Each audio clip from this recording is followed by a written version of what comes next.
So the most important idea of all is actually a Japanese word, okay? And the Japanese word is en. It's very short, it's very simple. It's en, E-N in English, all right? And en, if we translate this loosely, in English means fate, okay? So en is fate, and en will decide the fate of your bilingual journey, how successful you will be. What does that mean? Let's take the word N, okay? E-N, because that's the acronym for, for this idea. E stands for language exposure, okay? Language exposure, that's E. And N stands for need, exposure plus need. These are the two core conditions for raising a bilingual child, all right? The child must receive ample exposure to the target language. They need that input, okay? Exposure. And they also they they must have a genuine need or at least a desire to use the language actively. All right? Those two things. Those are the two core conditions, exposure plus need. It's basically the formula for the foundation for success, and that's what determines your fate. Exposure plus need equals active language ability. So, what to do, I think, is very clear and very straightforward. If you satisfy these two core conditions as fully and effectively as you can, you will experience a lot of progress on your bilingual journey with your children. So that's the science of this, okay? What to do. So, what to do, I think, is again very clear, very straightforward. Satisfy these two core conditions of exposure and need. But how to do it effectively, most effectively for your particular situation, that's the challenge. That's the challenge for every family, for every parent. And that's the art of the whole thing, right? So it's easy for me to say to any family, you need to satisfy these two core conditions. Your child needs a lot of exposure, a lot of input in your target language. And you need to cultivate the child's need to actively use this language with you or with others or everyone who speaks that language, right? It's easy for me to say that. And then the conversation is over. But the longer conversation is actually, okay, what is your particular situation like? So to do this, right, to to satisfy these two core conditions of exposure and need, you have 6,570 days to do that. That's basically the 18 years of childhood. Okay. And as children get older, and I'll mention this in a minute, but as children get older, you have less time with them, you have less influence over their growing lives, right? So 6,570 days. And I think it's important to keep that in mind because when you have a young child, my children are older now, they're in college, they're 22 and 19. My bilingual journey is basically over, right? They're both out of the house.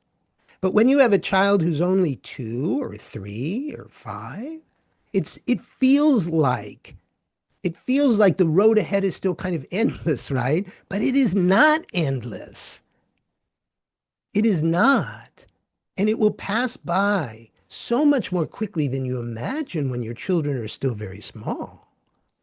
And that's why I really emphasize this idea of 6,570 days because every day counts. Because The ultimate outcome of your experience depends on what you're doing day after day after day. You can only get there by taking small steps each day, right? So that's the first important idea. Just remember that everything circles back to that exposure and need. And when there are problems, when there are difficulties in a family, when parents are struggling for the children to nurture that language and have the child use that language actively, we go back to these two core conditions. And generally speaking, it means that there are shortcomings in exposure and need in some way. Okay?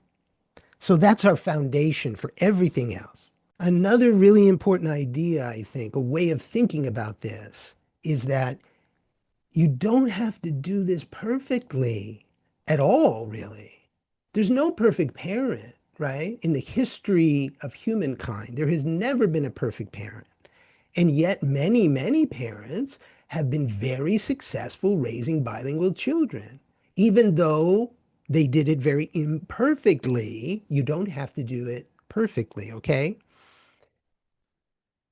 So, in a way, we're always going to be failing to some extent, all of us, okay?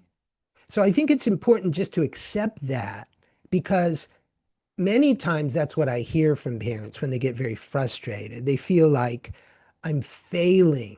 I'm failing. Well, okay, maybe you're not getting the results you want yet. It doesn't necessarily mean you're failing, okay? But you have a choice really throughout your bilingual journey, okay? No matter what difficulties you might encounter, you can fail upward or you can fail downward.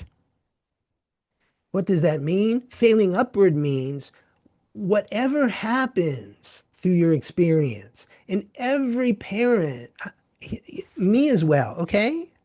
I was never a perfect parent and I didn't do it perfectly either, okay? So failing upward means that you're willing to keep going. You fail upward by continuing your efforts and learning through your experiences and having the perseverance to continue going throughout these 6,570 days of childhood to make progress and ultimately achieve success. Okay, that's failing upward. What is failing downward? Failing downward is unfortunately when the parent feels so discouraged. They feel so frustrated and discouraged at the results that they end up their efforts their efforts fade or they even abandon their efforts. And I think probably we all know families like that, parents like that. And it's because they failed downward as opposed to failing upward. And if they could only get past that part of it and see that, in fact, frustration, if we view it from a different angle, okay? Frustration's natural. We all experience that. That is not uncommon, okay? All of us experience that in our own ways. But in fact, I've come to believe it's hard to see this in the moment sometimes, right? But I've come to believe that frustration is actually a positive and motivating force. Why? Because you feel frustrated. Oh, this is not working. What do I do? it's it's a feeling, it's a force that's moving you, if you let it and you keep going, it's moving you toward trying harder and doing better, right? So you can improve the situation, so you can move forward in a more positive and more productive way. Isn't that what frustration really is? So it shouldn't make you fail downward. If you can just pause and just take a breath. And if you need to reach out to me or someone else to tell you and remind you that you can do this, if you just keep going forward, you can fail upward into success. But you have to keep going. So it's about persistence from day to day and perseverance from year to year. Okay. And there's something I often say, and it's always true though. There's always a payoff to perseverance. There always is.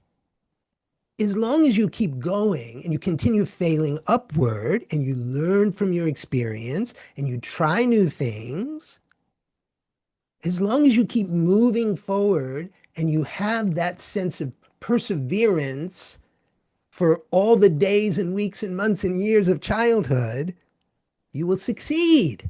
You cannot not succeed. What will success look like exactly? How do we know? I can't predict that for you. I don't know that exactly, and you don't know that either. But I can tell you that if you're willing to proceed and have perseverance over the entire 18 years of childhood, you cannot not succeed, at least to a certain satisfying extent. The only way people fail ultimately is by giving up. You just have to keep going. There's always a payoff to perseverance. So, what are these two big pieces of the puzzle? What are these two main actions? Okay.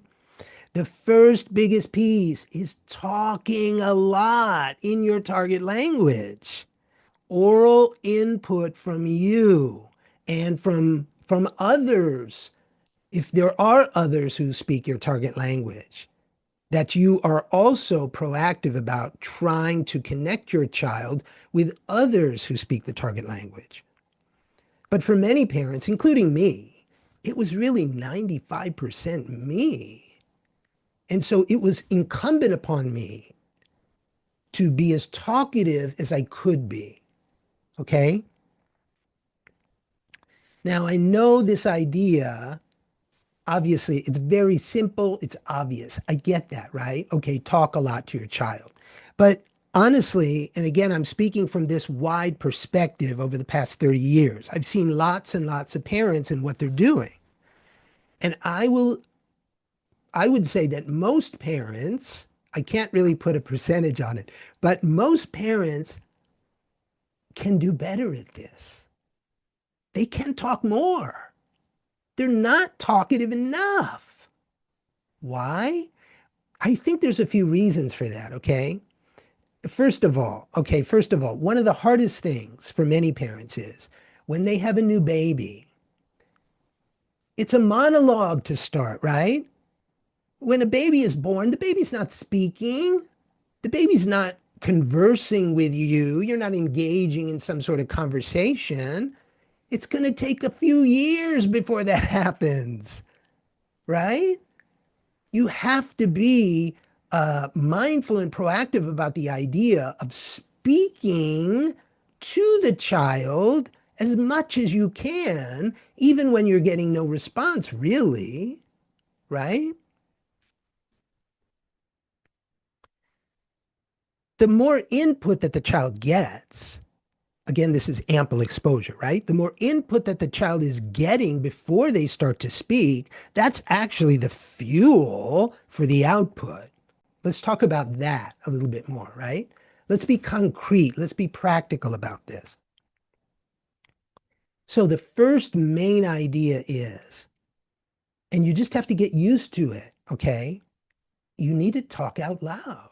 You need to narrate your day. You just need to narrate what you're doing. You just talk loud, you talk out loud about it. You narrate what you're doing. You narrate what you're seeing. You look out the window. You look around the room. You just start talking about it. You just get your mouth moving. The more words that go in, the more words can potentially come out. What you're hearing, what you're thinking, maybe what you're remembering. It's like a play-by-play of your day. You just keep talking, okay? A stream of consciousness. It almost doesn't matter what you say, especially early on when you're just trying to establish a habit of being more talkative. Okay. I'll give you a quick example. All right. I'm just making this up so you know what I'm talking about very specifically. So let's say, okay, I'm the parent and I'm in the kitchen and I'm making dinner and I have a baby or a small child and they're close to me and they can't communicate with me really, but they can hear me, right? They can hear my words, they can hear my questions. So what should I do? Should I cook my dinner? I'm cutting carrots, right? Should I cut my carrots and just whistle a tune or just play the radio? Yeah, maybe that's okay. But what is your real aim? Think about it. What are you actually trying to do? And does every day count or does it not? Right? So, what can I do instead? Well, I could just start talking out loud like this. Okay, for example, oh, look, I'm cutting carrots. Can you see? Look, I'm cutting this carrot. I have a big orange carrot. Look at that. This carrot is so big and it's orange. Look at my carrot. It's orange. Yes. Do you know anything else that's orange? Oh, pumpkins. Pumpkins. Do you know pumpkins? Pumpkins are a different shape, aren't they? I'm just talking out loud. Pumpkins are a different shape. Yes, yes. Oh, carrots. I really like carrots. Carrots are really crunchy, right? And really healthy. I love carrots. Do you like carrots too? Oh, yes, yeah. Oh, I know who likes carrots. Can you guess? Can you guess what I'm thinking? Rabbits! Rabbits love carrots, don't they? Oh, they really do. And they're so cute. Oh, I love rabbits. Do you like rabbits? I remember, when I was a child, we never had a rabbit, but I had a neighbor. My little friend had a rabbit, and we used to play with that rabbit. Oh, that rabbit was so cute. I love that rabbit so much. Blah, blah, blah, blah, blah. You see where I'm going with this? I probably could talk nonstop, just following my stream of consciousness. Just follow it. It doesn't matter where you go. What matters is the amount of input, the volume of input, the amount of input that you're providing. You see? So that's number one, is talking out loud, narrating your day, and be willing to go with it wherever it goes. And it gets easier the more you do it. All right? That's number one. Number two is actually more concrete and maybe would be more helpful to start. I recommend number one. I think that's vital for parents to be more talkative, okay? Is to talk out loud about their experience, what they're experiencing or thinking.